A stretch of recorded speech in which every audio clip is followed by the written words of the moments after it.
Bergkamp. Dennis Bergkamp. Persie, ja! Daar is hij. Ja!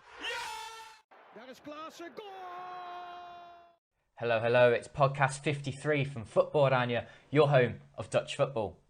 You're listening to us on YouTube, SoundCloud or iTunes. Make sure you give us a like and subscribe wherever you're listening. I'm Michael Statham and I'm today joined by Mike Bell and also Jonathan Beck, our special guest today, who's a commentator on all things Dutch football. Today we're going to be talking about the Netherlands squad, looking ahead to the Nations League semi-final against England, who's going to play, who are England's threats. Also, a review of the Eredivisie season, the playoffs, standout players of the season, and also the best young players. Enjoy. Okay, well, Mike and Jonathan, thanks very much for joining me today. We've got plenty to talk about as usual. And the first thing is the Netherlands. So this final squad is out. Ronald Koeman's made his selection. And there were a couple of surprises, weren't there, Mike? Yeah, I mean, the main surprise for me is the big one is the fact that Wout Weghorst has been left out again. He's had a surprising season in the Bundesliga. I didn't think he'd do as well as he has done. 17 goals. I think only two players have scored more than him in Germany this season, and there's a big call for him to be selected.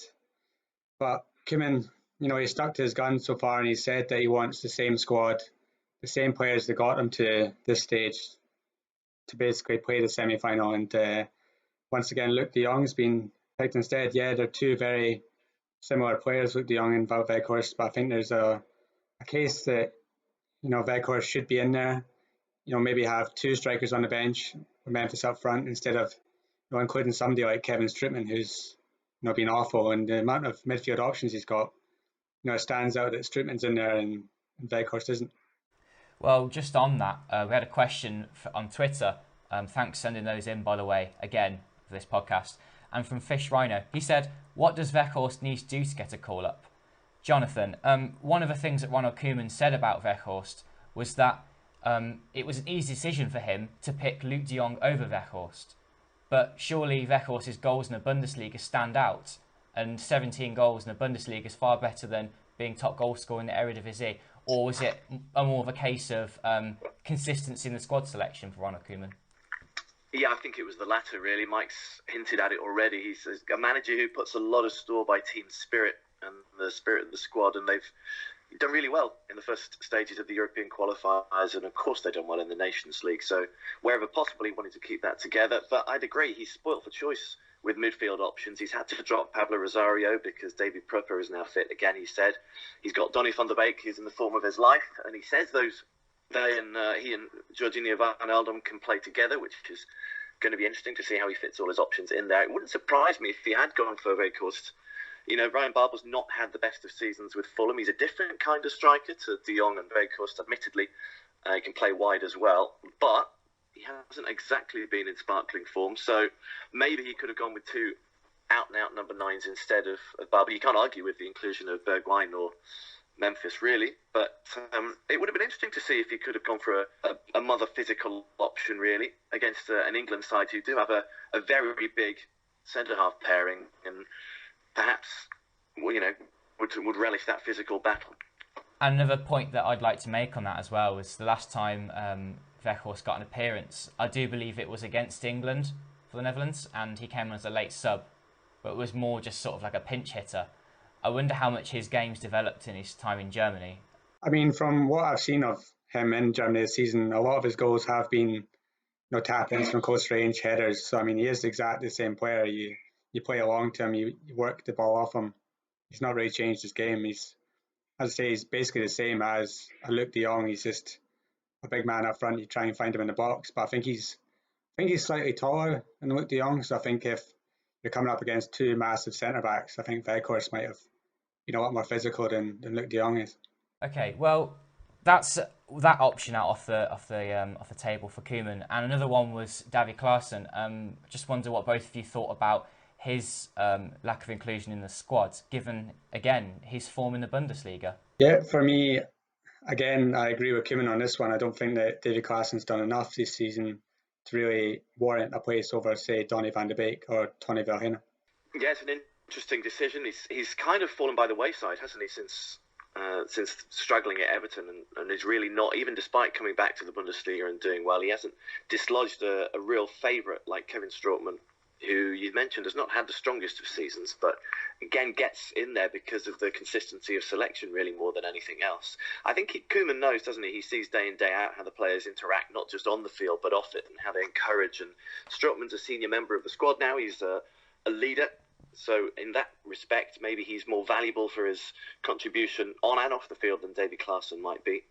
Well, one of the questions we had on Twitter was from William, and he seems pretty peeved about Strootman's inclusion. He said, how much longer can Koeman keep calling him up when he obviously doesn't have what it takes anymore? When should he cut bait and give the opportunity to someone more deserving? And yeah, I guess Klaassen is the perfect example of someone who could have been in there in Strootman's place. Yeah, I think it's basically what's been said before is maybe it is a case of leadership in the dressing room. Maybe Strootman is a big figure in there. He's got experience, whereas if you'd gone for maybe a younger player like Rosario, if the game's tight near the end, you could bring on somebody like Strootman and say maybe he could help hold it out. I mean, I'm not a big fan of Strootman at the moment. I think he's lost a lot of form, and I think injuries haven't helped his game. The past couple of seasons at Roma that he was there, you know, he wasn't hitting top form. He was out injured a lot of time. Since he's moved to Marseille, you know, he's struggled in the French league. I think Marseille have had a really bad season, and now they're looking to offload him as well.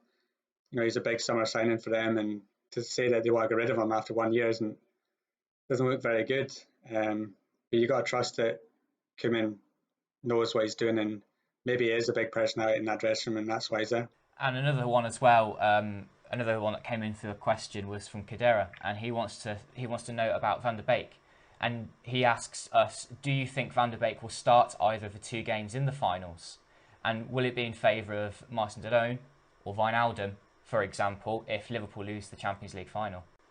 Well, it's a conundrum, isn't it? It's the richest area of the field for the Netherlands for Koeman to make the selection. He's a different kind of player to Mark de Roon in terms of this movement between the lines, I think. It's a case of whether he can play alongside Wijnaldum really as a 10 or as someone who can sit a little deeper and then come. I know he wears a 6 for Ajax, but he's certainly not a number 6. He's more of a number 8, even a number 10 at times. So it's going to be interesting to see how they fit everyone in that picture, really. He's you know, does he fit Frenkie de Jong and Wijnaldum and Van der Beek as well as Martin de Roon in there? How does he use Vilhena?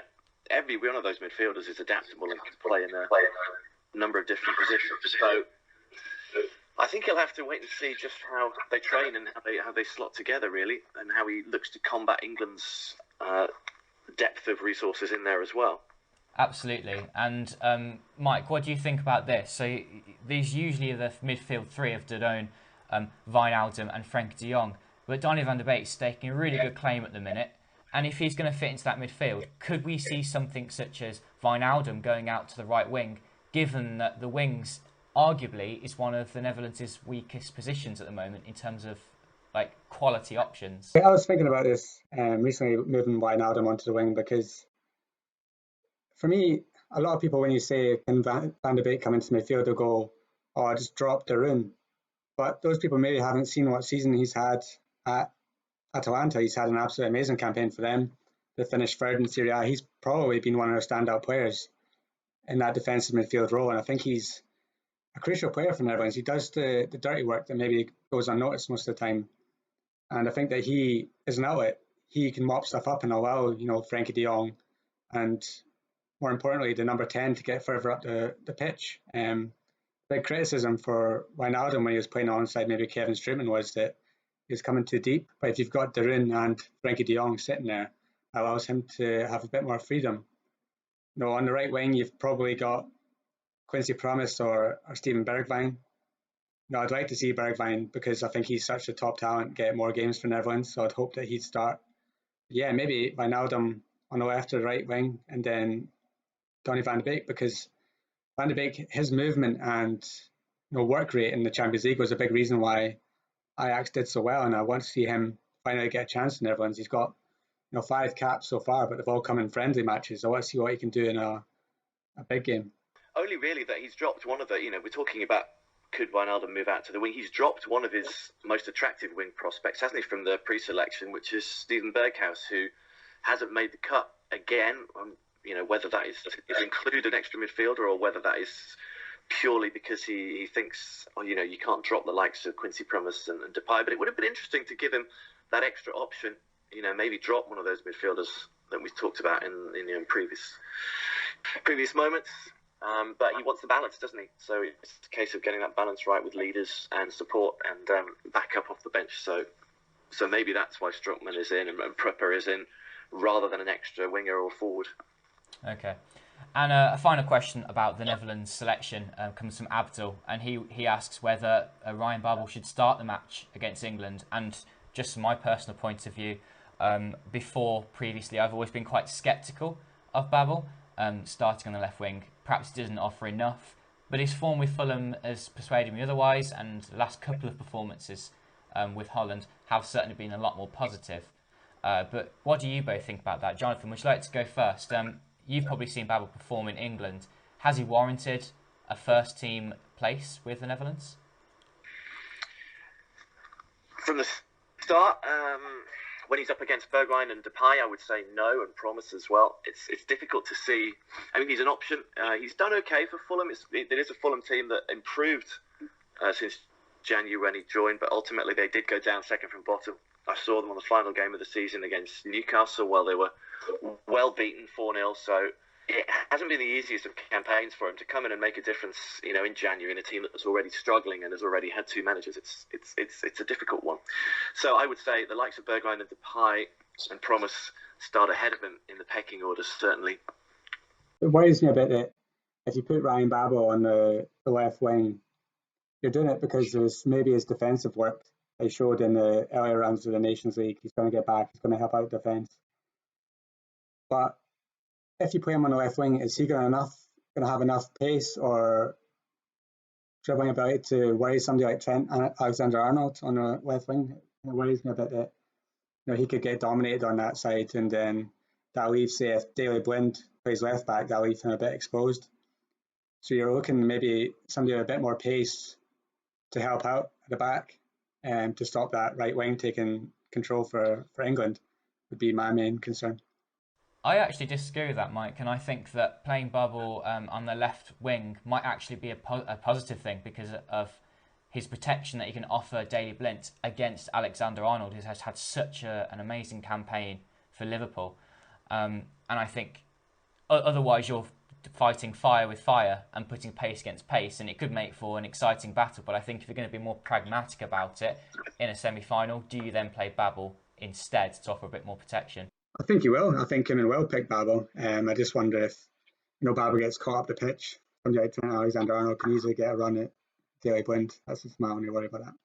With some more of England's attacking threats then, who are likely to pose the biggest threats? We all know about the wealth of Premier League players and also Sancho at Borussia Dortmund that can cause trouble, but who is going to be the Netherlands' main concern? Will it be Harry Kane, despite the fact he's far from match fit? For me, there's one standout for England, and that's obviously Raheem Sterling. I think he's going to be the one that Netherlands are going to have to try and pick up his pace. Could be a big worry for Van Dijk, and the Ligt, he's going to move all around that front line, and he's going to cause problems to the defence.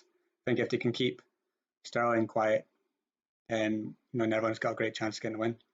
I'd agree with that. Yeah, Sterling is so key. Rashford is a very mobile and very difficult to pin down sort of player. And if you like, the way England play in midfield, it allows the likes of Jesse Lingard and Dele Alli to come forward. Ali's not had the greatest of seasons, but he certainly came back a little in that second semi-final against Ajax and put in a much, much better display. So that will give England hope and cause for optimism. It depends. It's interesting to see which fullbacks they play. Trippier has not had the easiest of seasons, so he's dropped out of the squad with Alexander-Arnold doing so well alongside Kyle Walker as well. So it'll be interesting to see because England's fullbacks are a big part of how they attack. I would imagine it will be Walker and maybe Chilwell on the other side, or Danny Rose probably will start. Okay. And one Premier League club has been paying particular attention to one of Netherlands' best assets. Manchester United have been linked with Matthijs de Ligt. Want to get both your opinions about whether this is the club for de Ligt, and Not whether there's any truth in these rumours, because of course there may be something rumbling around, or it might be pure speculation that the media fabricated. Either way, De Ligt has not yet agreed anything with any club and says that he's going to wait until after the Nations League to discuss his future. But he has been talking to Koeman. He has been talking to Ten Hag about which is the best option for him. He has also said that there are a lot of clubs that are interested in him and have probably made contact as well with him personally. But Manchester United are the latest club to be linked. Jonathan, first of all, what do you think about this as being a club for De Ligt? Well, they're in a big rebuilding phase, aren't they, at the moment? And they've said, the Sky Sports have reported over here in England that he's not. They've pulled away slightly, believing that his heart is in Barcelona. It's a difficult decision for De Ligt. Does he go to a club that's on the up? That's a club like Liverpool, where he could partner Virgil van Dijk. Does he go to one of the big European powers like Paris Saint-Germain, who are dominant in the French league? But is that a stepping stone to somewhere like Barcelona? That was the choice that Frenkie de Jong had, really. Does he go for a real top European club like Barcelona, who are constantly challenging?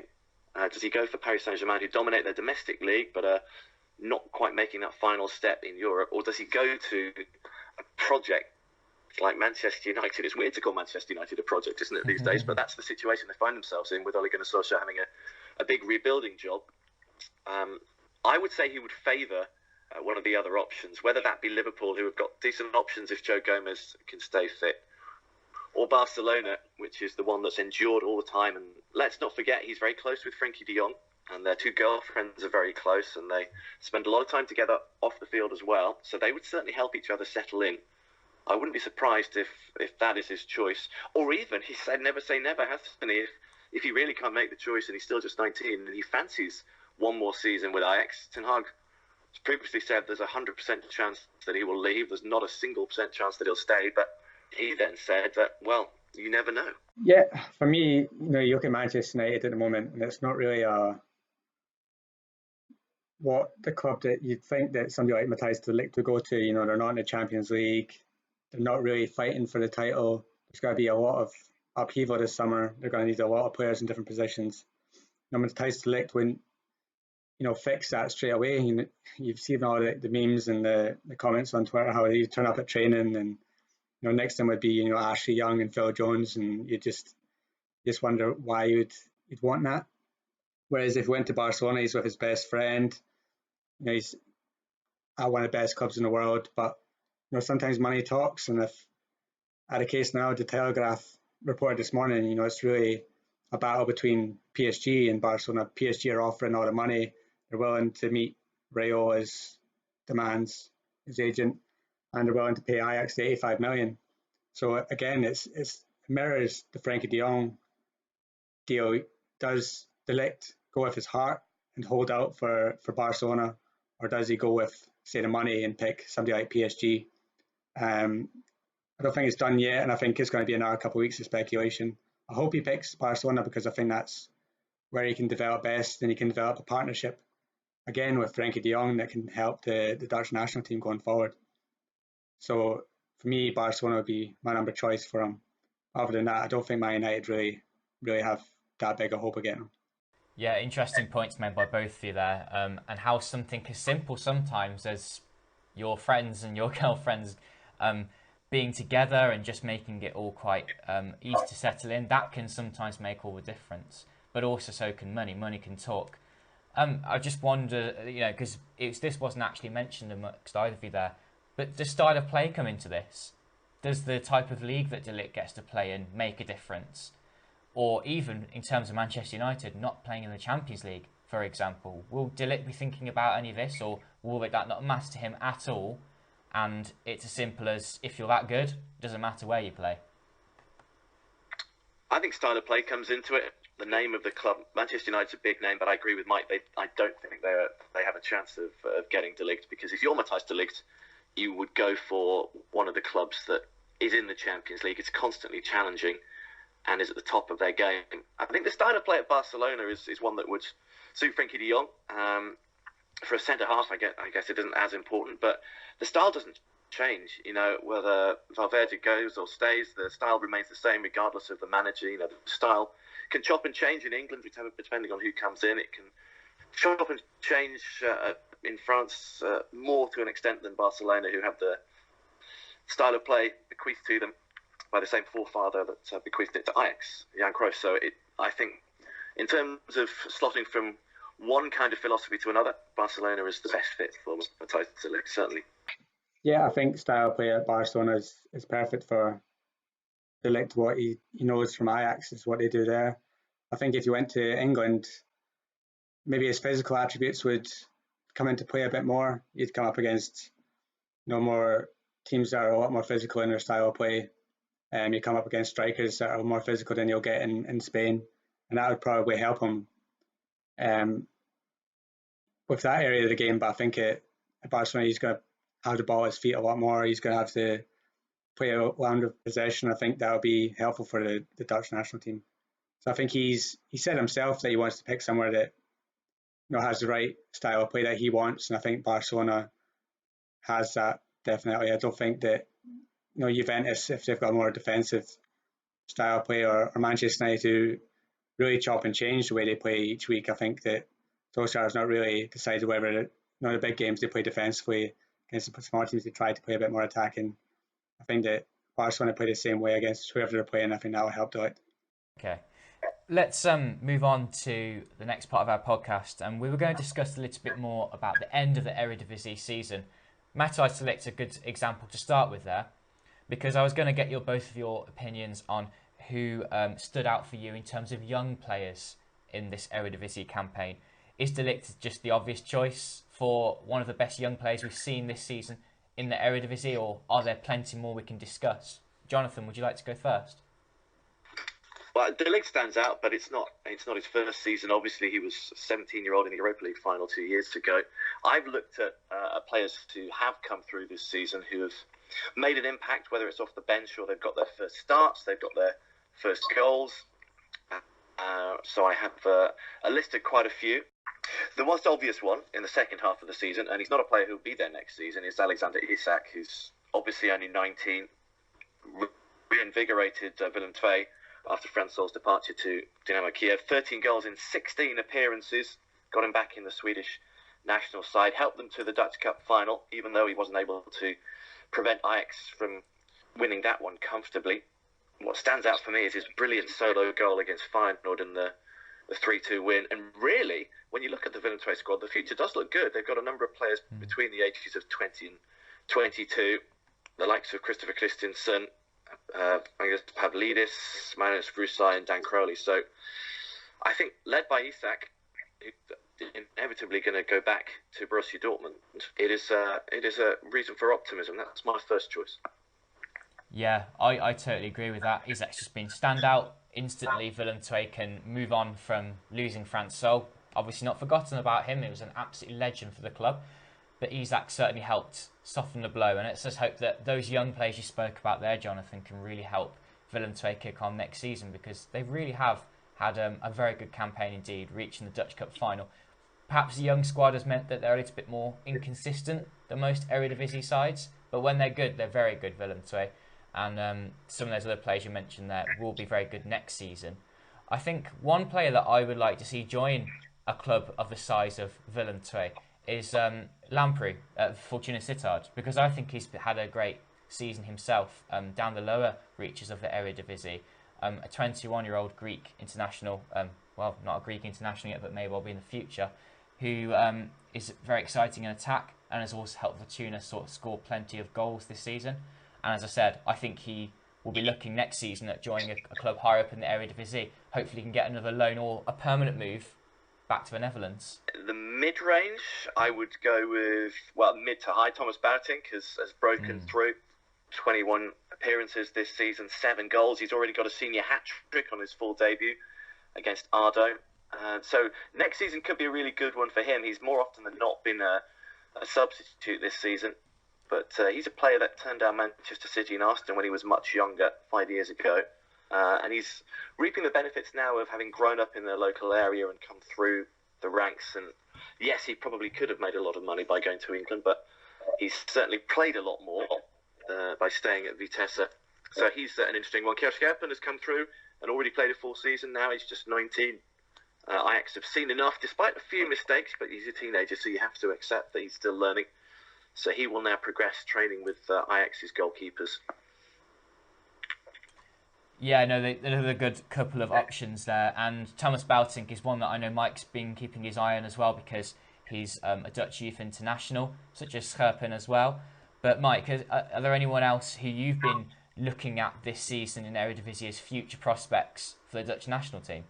Yeah, I think there's definitely a few that stand out. There's been a few in the headlines in recent weeks. I think if you look at Groningen, you've got Ludovic Rees, who had a great campaign in their midfield, defensive midfielder. You know, he's picked a move to Barcelona this summer. He's going to play for Barcelona B next season. We'll see how that works out. You've seen it last summer. You saw somebody like Ferdi Kadioglu, who was coming for it, NEC Nijmegen, big prospect, Netherlands under 21 international. He decided to move to Fenerbahce and didn't make a single league appearance for them. So you hope it doesn't go that way for Rees, because he looked like a big prospect in their midfield. But there's another couple of strikers coming through. I think if that's a real problem area for Netherlands at the moment, where the next big number 9 is going to come from. You look at Utrecht, you've got Nick Venema, who's scored 4 goals in Eredivisie this season. I think that, to the annoyance of a lot of Utrecht fans, Dick Advocaat's not really utilised him much. He's a local lad. He's a big fan favourite. I think that the press hyped him up, and I think that annoyed Advocaat a little bit. And he decided to go with Bahabek up front, or maybe even Kirk, and he's left Venema on the bench. It's worked out because they've got a European place, but I want to see more of Venema next season. I think that Van den Brom, when he comes in, he'll be using him a lot more. And then you look at Heerenveen, Sam Lammers, what he's done there. He wasn't really getting the chances at PSV last season. He's gone on loan to Heerenveen. He scored 16 goals and an extra 3 in the cup. And now PSV have said that there's no chance they're going to allow him to leave next season. So he's going to be a first-team player there. He's got an exciting future. So yeah, I think next season we'll see, with Boytink, Venema, Lammers, and possibly at PSV, Daniel Malin as well. 4 very interesting strikers coming through. And that's exactly what the Netherlands are in desperate need of right now, is some more striking options. And there's loads of young players coming through. And let's hope that 1 or 2 of them can really shine and maybe even get a call-up to Koeman's squad next season, which would be fantastic. But I think one of the options that wasn't mentioned there that I'd also like to see more of next season, similar to how Utrecht's Venema hasn't had many games, perhaps being held back a little bit, is Sepp van den Berg at PEC Zwolle, because I think he's a great centre-back, and he's still only a teenager himself, 16, 17, and I think next season is his opportunity again, perhaps with Jan Stegeman coming in as PEC Zwolle manager next season, coming in from Go Ahead, who missed that promotion yesterday. I think Van den Berg is going to have a standout season next season. Hopefully he gets lots more first-team opportunities. Because, yeah, he's another centre-back who could be coming through and making waves. I've got a few more to add in, if you have space. Absolutely. PSV have obviously, under Mark van Bommel, given youth their head. And should they lose Bergwijn, should they lose De Jong even, they've got Marlon, you mentioned, as an option. But 3 players that I picked out who are all in the first season with the first team. Cody Gakpo, who has just turned 20. Mohamed Edhoun, who's only 17, and Michel Sadilek, who's got a call-up as well for the Czech Republic, and he's only 19. Gakpo, Sadilek have already scored their first senior goals. So if they lose the likes of Bergwijn, Lozano, Gakpo will certainly have a bigger role next season, and you only have to look at PSV's midfield and the number of players that began the season in there and have lost out, the likes of Pereiro and Hendricks even latterly, were all victims of the progress of the youngsters. But Ramselaar has barely played at all, and must be frustrated and surely looking to move on after a season of very little action. And even Eric Gutierrez, who came in and really, even though he made a real impression from the bench, he really didn't manage to nail down a position. And Mark van Bommel instead turned to these teenagers who've ended up serving him pretty well. And as a midfielder at PSV, if you look at the fact he's had to move Luc de Jong into midfield, then I don't know what it says for the mood of the likes of Gutierrez and Pereira and Hendricks if you see your number 9 playing in midfield instead of one of those players. I'd add to that a fine old Okun Kokcu, who's made a really good impression in his first season. 18 years old, goal on his debut, and he finished with a goal too against Fortuna. Just 3 in all, but he's one of their brightest prospects to come out of the academy for a few years. So I'm sure we'll see a lot more of him next season. And yet some more great names to add to our list, Jonathan. And yeah, Kokcu I think is going to be one that we're really going to look forward to seeing with Feyenoord next season. Some optimism amongst the Rotterdam supporters, but also with PSV. Just want to touch upon what you were saying there. How would you feel if you're one of those players, if you got Sadilek and Ihataro over your position? These are 17, 19-year-olds playing in the PSV midfield. Was that actually a mistake for Mark van Bommel? Has that actually cost PSV the title this season by picking these younger players? We can see his point by picking the younger players, but wasn't that at the cost of a title, perhaps? I mean, you could argue that Van Bommel didn't really know who his strongest 11 is, because he kept chopping and changing it. I think he was influenced a bit by the fans. You saw that with Gutierrez when he came off the bench because the PSV fans were chanting his name. I think that Van Bommel was trying to maybe outsmart himself. Maybe he wasn't happy with Pereira and Gutierrez's work and training or what they were doing on the pitch. So he decided that these youngsters were going to come in. I don't think the youngsters did themselves any harm when they're on the pitch. I don't think it cost them the title. I just think Van den Brom's tactics is, especially the game against Ajax, that's the game that against 10 men, you're 1-1. That's not a game you should be losing. I think that's the one that really cost him the title. So I think Van den Brom next year, what he's done really is he's fed these players in this season. And if you're going to see that Pereira's probably going to leave this summer, Hendricks is somebody that, you can see him staying at PSV for his whole career, but you can also see him moving to maybe a mid-table Italian side. So if one of these players leaves, he's got the players in there to replace them straight away because he's given them those chances this season. So hopefully next year PSV can kick on, because I'm really excited about seeing Gakpo and Ihataren. I don't think we saw the best of him this season, but he's so young. I think that the more game time these players get together, the better it's going to be next season. Because I think if you saw Daniel Malin at the start last season when he was coming in, he was missing quite a lot of chances, but towards the end of the campaign, he was in great form, and he's an exciting player for next season. And somebody like Luc de Jong, who's their top goal scorer, was getting moved into midfield. He was playing number 10 at the end of the season. So I hope that Van Bommel over the summer can nail down a starting 11 that he thinks is his best and work with that next season, because I think there's too much chopping and changing this year for PSV. Next year needs to be a bit more rigid and a bit more exciting, and they can challenge Ajax if Van Bommel can really just pick a squad that he knows is his best 11, and then with some exciting options off the bench. Yeah, absolutely. And I just wanted to finish our podcast by talking about the playoffs. So there's some really, really exciting relegation playoffs yesterday, and it saw both RKC Waalwijk and Sparta Rotterdam returning to the Eredivisie after 5-year and 1-year absences respectively. But RKC Waalwijk involved in a 9-goal thriller. Just wanted to get both of your reactions to the game, really. Well, it's a crazy one. You look at it, going into it, I was almost certain that Go Ahead Eagles were going to go up at home. You thought they were the form side. RKC, they finished, I think, 8th in the table. I think they got that far in the playoffs. It was spectacular. I think Fred Grimm, who is the old Netherlands under-21 coach, he's their boss, and he's done a great job getting them promoted. But yeah, I mean, sometimes you say the playoffs are a bit boring, they can be a bit edgy, but what a game that was. I mean, Go Ahead Eagles thought they'd won it, a minute to go, then 95th minute, RKC turn it all around, and well done to them. They're back in the Eredivisie. They're probably going to go into it as one of the weakest sides in there. I think Sparta Rotterdam on the other end have a lot of exciting young talents. They have players that are maybe suited more to the Eredivisie.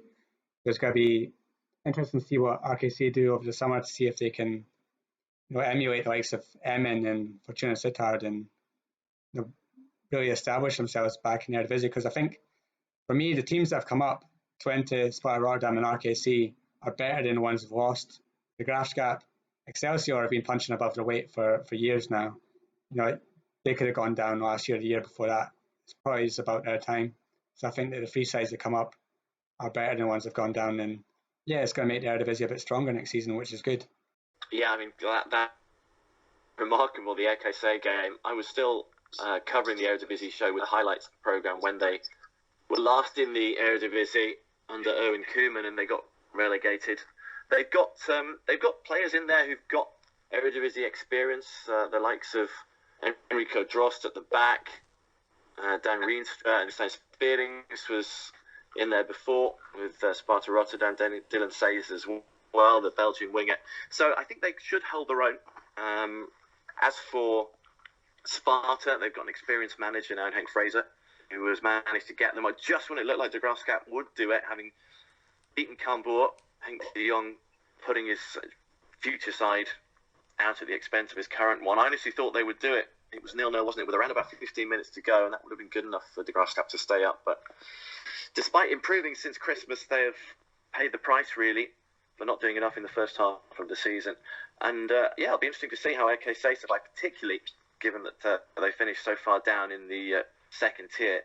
It's interesting the way the playoffs work in that division. They really do keep the season alive for teams right the way down to the middle of the table. So it should be interesting. And Fortuna and Emmen have proven that just because you're a promoted side with the lowest budgets in the division, it doesn't mean that you can't punch above your weight and stay up. Yeah, I thought Waalwijk were outstanding yesterday, actually, in certainly an attacking sense. I think they've got a lot of strengthening to do in terms of their defence, though, because there were some dodgy goals given away. In typical Eredivisie, Eredivisie fashion, I have to say, but entertaining nonetheless. And I think it also showed that when they knocked out Excelsior, that a team as low as 8th in the Eredivisie can be stronger sometimes than the lowest teams in the Eredivisie. Although that's going to change next season, isn't it? There's going to be 2 automatic relegation places. Has it been ironed out yet as to how the playoffs will work for that final relegation playoff position in the Eredivisie? I don't know is the answer to that. Yeah. I've not seen anything from the Eredivisie yet to suggest that they know exactly how it works. I mean, that story broke from the Eredivisie, and I think the KNVB even came out with a statement later on saying, it's not ironed out yet. It's a bit early in an announcement, so we'll need to wait and see what the details definitely are. But I think it's a step in the right direction, because you want the 2 strongest sides from the second division to go up, so they can survive in the Eredivisie. If you're looking at the second division now, you'd say NAC Nijmegen are a strong side, but they're still down there. And someone like RKC finished 8th, maybe not got anywhere near a strong squad, they're up. So yeah, I think the Eredivisie wants the 2 strongest from that division in the future. I think also in future we hope to see a return to the relegation spot in the Eredivisie, which could further strengthen the Dutch football tier. Tiers going down. It happened in the past where we saw Young AZ promoted. But yeah, hopefully that can be improved, because it does somewhat lessen the second division of Dutch football if you haven't got a relegation spot down to the amateur leagues. And a final note on the Eredivisie Europa League playoffs. Yesterday we saw Utrecht qualify for the Europa League, the early qualifying rounds. They got a very short summer ahead over Vitesse, who just looked so shattered on their last legs. They have been for weeks, let's be honest, but Leonard Slutsky even said how tired his players looked. He's never seen a more tired squad before. And Utrecht, they confidently and deservedly qualified for the Europa League. So I just wanted to get both your opinions on how you think they'll do next season, and whether that was probably the best team to qualify from the Eredivisie after those top 4 teams. Well, I was commentating on the game, so I saw it firsthand that Vitesse were out on their feet. They didn't create a single shot on target, which was disappointing given they had Matthäus on the field for the full 90 and Thomas Boutink came on in the second half. Brian Linson was pretty ineffective and he was withdrawn at half time. It was disappointing, really. I don't think it was a surprise to Leonid Slutsky, who, as you've alluded to there, said he's never seen a more tired team, and everyone walking around with ice on their ankles and basically running repairs and just getting them to finish the game without falling over was quite an achievement. I think as they won it last season, it's been a 10-month season for them because they were the ones beginning on 25th of July in the second qualifying round away in Romania. So they've had an awful long season, and they only just finished ahead of Utrecht on goal difference. So according to Dick Advocaat, that was a feather in the cap for Utrecht to keep up with the side with a much bigger budget. Martin Ødegaard was disappointing. He wasn't able to pull the strings like he did against Groningen in the second leg of the semi-final. And all in all, I think Utrecht did well. They've reached the final the last 4 years. They've only won it in one of those occasions, and now they've won it again. It'll be a case of seeing how they handle the early start. Van der Brom is coming in. He's got AZ into the second qualifying round, and he'll now take over as side here in the second qualifying round. So I think they'll do okay. It's very difficult to predict. We've seen Dutch sides struggle in the qualifiers. Zwolle did when they qualified via the cup final. Obviously, last year Vitesse did, having beaten Viitorul. They then lost out to Basel, only narrowly, but a side is really not in their stride when it comes to the second qualifying round. It's only really, September, October that they really hit their stride in terms of fitness. So it's very difficult to predict the kind of opponent they might get. We saw Heracles too win the playoffs and get into Europe for the first time, only to lose to a fairly lowly Portuguese side. So you just can't say. It's a blessing and a curse sometimes, the second qualifying round of the Europa League, isn't it? Because it is such an early start that by the time you get to this stage of the season, the players are out on their feet. For me, I'm quite excited to see what Utrecht do. For me, I would have had them in Europe over Vitesse because I think that they're going to lose probably their best players this summer. I think Odegaard's gone and Brian Linson's looking for a move away. Whereas Utrecht have got a new coach coming in, Van den Brom, and they've been linked with a couple of signings already that are quite exciting. Is Vaclav Černý, the Ajax winger, is meant to be coming in, and the Telegraph this morning reporting that they're the favourites to sign Adam Meyer from AZ, and also Matt Suntjens from AZ is getting linked there because Van den Brom's taken over. So if they can add to their squad, they've got a good base already, good talented squad, some good youngsters, got pace up front with Kerk and Venema's an exciting prospect. So yeah, I think that Utrecht could be one to watch in Europe next season. I can see them getting through hopefully the second qualifying round, and never know after that. And they've got a good squad. Looking forward to seeing how they can do in the European stage, because it's probably the best option we can look at after the finals and the RZs of the Eredivisie. And this is the final question, and it was sent in on Twitter from Cam. Mike, I'm going to pose this question to you. And Cam would like to know, would you rather Ajax beat Tottenham and lose to Liverpool in the Champions League final, win the Dutch Cup, but not the Eredivisie, or the second scenario, the one that happened where Ajax lose the semi-final to Tottenham in the way they did, win the Eredivisie and win the Dutch Cup?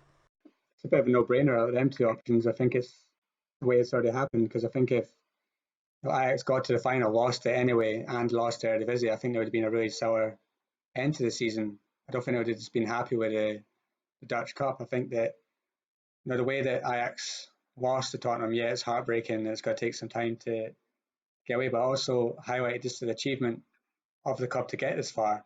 And I think that winning the Eredivisie after so many years of not winning it kind of took a little bit of the blow away. So I think if they got to the final, it would have been great, but to lose it anyway, I think it would have been heartbroken with that and the Eredivisie. But I think 2 trophies at the end of the season and a semi-final of the Champions League, I think if you look back at that next season, you can say that Ajax have definitely overachieved in Europe and have done exactly what they set out to do in the league and cup. They've won them. And yeah, if I was an Ajax fan, I'd be very happy and very proud of my team after that. Agreed. I think that's the right choice. I think that actually is a bit of a no-brainer scenario for me. How I think Ajax are very happy with winning the Dutch League, Dutch Cup, but losing that semi-final of the Champions League. Because as you say, you look at the end of the season and go, wow, that was a great achievement. I think the only other scenario which might have been more interesting to consider was whether Ajax win the Champions League, lose the Cup. But I think you would take the Champions League over everything, to be honest. Now, Mike and Jonathan, thank you very much for joining me. That was a great podcast, and we hope to speak to both of you soon. Thank you. Thank you. Great, and just to let listeners know, there will be a preview out for the Netherlands match against England, and also another podcast coming soon as a reaction to the semi-final against England, and look ahead to, hopefully, a potential final. Thank you for listening. Dennis Bergkamp! Dennis Bergkamp! Per Persie, ja! Ja! Ja! Daar is hij! Ja! Ja! Daar is Klaassen, goal!